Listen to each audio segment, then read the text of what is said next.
Becky, Youth Services Librarian here at the Longview Public Library, and today I'm going to show you how to make our Week 7 All Ages Summer Reading Craft paper bag journal. To make your paper bag journal, you'll need your craft packet, which you can pick up in library drive-thru or at the lower floor desk inside the library, and you'll need an assortment of things from home. Kind of like the must-haves for this project are a pair of scissors, some glue. You can use white glue or a glue stick, something to draw or write with. I have these colored pencils, but you could use regular pencil, markers, crayons, anything you have to write or draw with. And then other things that's good to have is a hole punch, some ribbon, a stapler, extra pieces of paper, anything that you like, stickers or envelopes or anything that you might use traditionally for like scrapbooking or to making an art journal. In your craft packet, you'll get 3 lunch-size paper bags, a piece of lined paper and an assortment of cardstock, some stickers, and a length of string. The first thing you'll need to do is assemble the journal. So you're going to take your 3 paper bags and fold them each in half. When it has like the bottom of the bag like this, you can leave it like that if that's what you like. Another thing that's nice to do is to take it and fold it in half like a little mouth and crease it so it's like this. Then you can either glue this closed if you want it to be like a flat page in the journal, or you could use it as like an optional additional smaller page in the journal. These 3 bags then are going to be nested together, and you can kind of alternate the way that they are.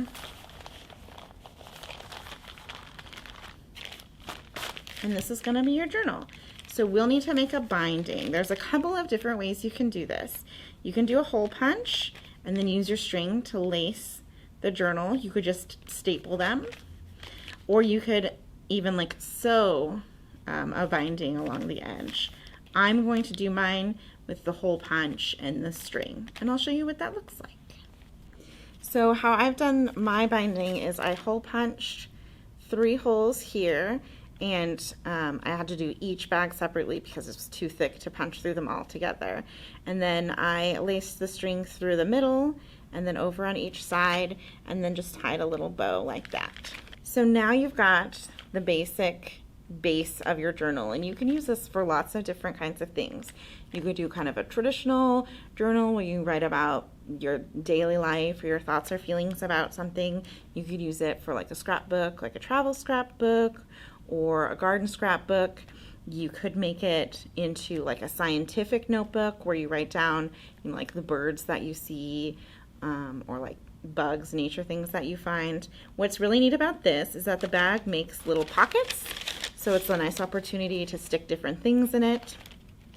And on each page, you can choose to write directly onto the bag. You could glue paper on, or you could write different notes and attach those later. You could also stick on photographs, things that you like that you cut out of magazines, stickers. You could draw if you were doing like a field guide type of notebook, like draw a flower that you found. Really, the options are limitless. So here's some things that I've done with my journal. I decided that my paper bag journal was going to be about my chickens. So I started by taking a piece of the notebook paper and cutting it down small so I could paste it onto the front page. I wrote Becky's chickens and their names: Elizabeth, Bennett, Jane, Emily, Margaret, and Joe, along with a little sticker I had of a chicken. And as I go through, I'm going to add some photos of my chickens and maybe tape in some of their feathers that they've lost.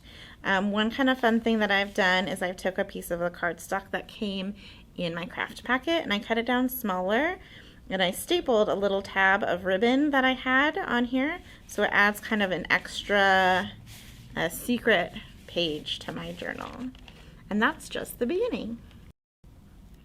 Our books that we recommend this week to go along with our craft are Leaving a Trace on Keeping a Journal by Alexandra Johnson. This is an adult nonfiction book that's all about the practice of keeping a journal. It's really good for beginners who've never kept a journal before, but also people who are looking for like tips and inspiration for doing some personal writing and journaling. This next book is called Angus, Thongs, and Full Frontal Snogging, Confessions of Georgia Nicholson. It's by Louise Rennison. This was one of my favorite books when I was a teenager. So it was first published in 1999. And if you guys are really into kind of turn of the last century styles and fashion, you might be interested in reading this classic YA book. It is the journal of a girl named Georgia Nicholson, who is an English student, and it's about her kind of hijinks in the private high school that she goes to, her friendships, and her like boy drama. It's so funny. She's very snarky, kind of mean, and I just like really love this book. The next recommendation is called Keeping a Journal. This is by Trudy Strain Truitt. And it's kind of a similar book to the other one I showed you, but for a younger audience. So this is kind of a guide on how to start a journal with lots of tips on keeping writing, things to write about, lots of like prompts and guides.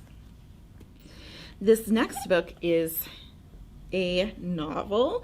It's called My Secret War Diary by Flossie Albright. My History of the Second World War, 1939 through 1945. And it is written by... the author is kind of disguised a little bit because this book is in the design of a real diary.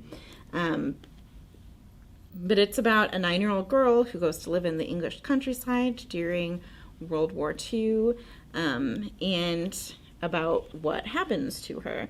I really liked this book because it's like in a whole scrapbook style. So it even starts with this like little fold-out page with like a little mementos from her mom.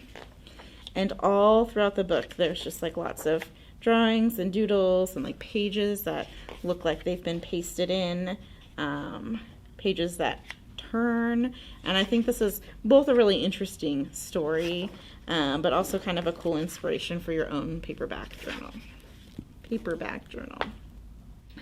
And the last book I'm recommending is a picture book. It's called Diary of a Pet Turkey, based on a true story. It's by Joanne Angus with pictures by Vinny, and it is a diary of a turkey. So it starts, I'm the only turkey in my family, and it's just a really cute story, like personal story about a turkey from when it hatches and grows up with humans, but it also has these like little pasted in sidebars of like fun facts about turkeys. And I just really thought it was a cute and fun book. And there you have it. I hope you guys enjoy making your own paperback journal. I love to see what you do with it. You can send us an email or share with us on Facebook or Instagram. To earn your Beanstack badge for doing this craft, make sure to enter the Beanstack activity code ROVER. Thank you for watching this video, and we'll see you at the library.